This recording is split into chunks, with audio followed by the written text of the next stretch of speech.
when you're in an environment to where it almost forces you to be reactive, and it takes extra discipline, extra focus to be proactive. And sometimes it's the whole thing. You and I've talked about it over the years, and just being kind of rewarded for bad behavior. What as we're talking about moving into the year and really narrowing the focus, what are some of the things or the questions that you're pulling out of people, and then what are some actionable items to help them gain that level of focus that they're really needing if they're wanting to survive, not only survive but thrive and continue to gain market share moving into kind of a new market? Yeah, well, I'll tell the story where the title for today came from, and then it leads right into exactly this question. So at first, I came across an article. It was a story about a 2000 British Olympic rowing team. And this is a team that hadn't won a medal in almost 100 years, had a new captain on the team, and they developed this really simple strategy where every single decision was run through the filter of, does it make the boat go faster? So are we gonna skip our workout today? Well, is that gonna make the boat go faster? No, it's not. Are we gonna go out to the bar today and celebrate? We've had a long week. Is that gonna make the boat go faster?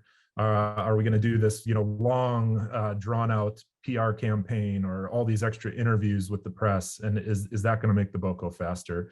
The captain of that team ended up writing a book about it. I haven't actually read the book, but I just loved the story and just the absolute kind of relentless commitment to, does it make the boat go faster? Will it make the boat go faster? So this team in 2000 ends up winning the gold medal again for the first time in almost 100 years. And it was that attitude of no decisions too small to run through this filter. And we're gonna, like I said, relentlessly evaluate everything by this. And so Justin, Sphere Rocket's founder, our CEO, we're having that conversation constantly right now. Does it make the boat go faster? Does it make the boat go faster? And so we've gone maybe even a little extreme, because we're down to one metric that we're focused on right now. And everything we're doing, again, because of some market uncertainty, because of some seasonality for us too in our business, with virtual assistants, we have it down to one metric, and that's Q1, and we're having that conversation constantly. So that's why I picked that title. That article that I read really stuck with me of running every decision through that filter of, is it going to help you reach your most important goal? Not every business can get down to one metric. In real estate, in a market shift, you probably can get down to one metric. It's probably lead generation. But it really starts with putting in the time and the effort to get clear on what that singular focus is going to be. I don't think you and I will ever have a conversation that we don't bring up right things, right order.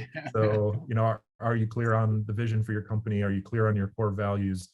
On your mission, on your big goals? Are you clear on your strategy? Are you clear on your priorities for the quarter, on your rocks? Are you clear on what the team needs to look like? And then ultimately, are you really clear on the actions you need to take every single day? And so you have to go through that process. But we're treating the market right now and the economy right now almost like a little bit of a wartime mentality, where we've got to be running lean, we've got to be making good decisions, we're taking calculated risks, but we're relentlessly focused on our key metric, which for our company right now it's just appointments booked. We've got our numbers really dialed in, and everything we're doing is get more appointments booked. Love that. And does that then become the question, is this going to allow us to set more appointments? Is that kind of the does this make the boat go faster? Does this allow us to have more appointments? Is that kind of the way you're using kind of that, phrasing it that way? Yep, that's exactly right. Is this marketing campaign, is this particular event we might get involved in, is this new initiative going to help us book more appointments? Are we going to get more appointments on the calendar? And if the answer is no, we're taking a real hard look at if that's something we should be involved in or not. Obviously, there's a ton of decisions required every day to run and operate a business. There's fulfillment on the real estate side. You've got to still get your deals closed, but when it comes to, our priorities in growing the business, that's it. I love that. You go back to kind of lack of clarity, focus, and uncertainty, and insecure, and things where most people are at. The one thing that comes to my mind, and it's that definition of clarity, is just capacity minus contamination. So increasing our capacity, our knowledge, our understanding around something, minus the limiting beliefs and the contamination, gives us greater clarity.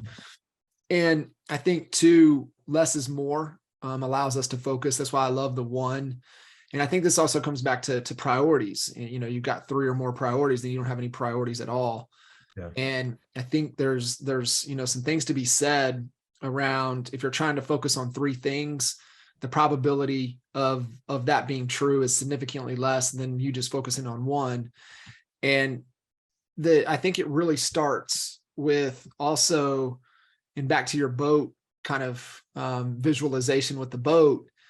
I look at, and there was I found it, and I shared it with a couple of people last night, but it was a Nipsey Hussle conversation, and he was talking about the thing that he always would tell his daughter. He would tell his daughters, like, do you know how boats sink? Boats sink because water gets in the boat. And he would always tell her, don't ever let water get in your boat. Don't ever let water get in the boat. And where my head went with that immediately was that not only does that pertain to a project, a business, but it also to your mind. And water could be the negative things, the limiting beliefs, the contamination, the things that aren't true. It's going to change your thinking in a way that's not going to serve you. So how are we intentionally making sure that we're protecting our boat, our mind, from allowing water to come in, negative, disempowering thoughts? And I think that's where it has to start, right? You're talking about, get clear, what's the destination? And when I hear, hey, does it make the boat row faster? If we're not careful, like what you said, the fundamentals of where's the destination, what's the vision, what are we trying to accomplish? It's real easy to get that boat rowing fast, but rowing in the wrong direction. Yeah. And we've all heard Tony Robbins talk about, you start in LA and you're a couple degrees off and you're trying to go to New York, you end up hundreds and hundreds of miles away. Yeah. And so I think it's so critical to be precise on where we're going to go. And that's even back to our boat analogy here, is that even like a rowboat, right? We're setting the rudder, right? The rudder is set. Now, what do we got to do to row the boat to make the boat row faster? And back to the British rowing team, hey, our course is set. Our course is precise. It's set. Will we check and make sure we're on course? Yeah, typically, current might push us off a little bit. We might get off, but not too far, not too drastic, but we're able to reset the rudder. But the biggest thing is like, man, what is the effort required for this boat to go faster?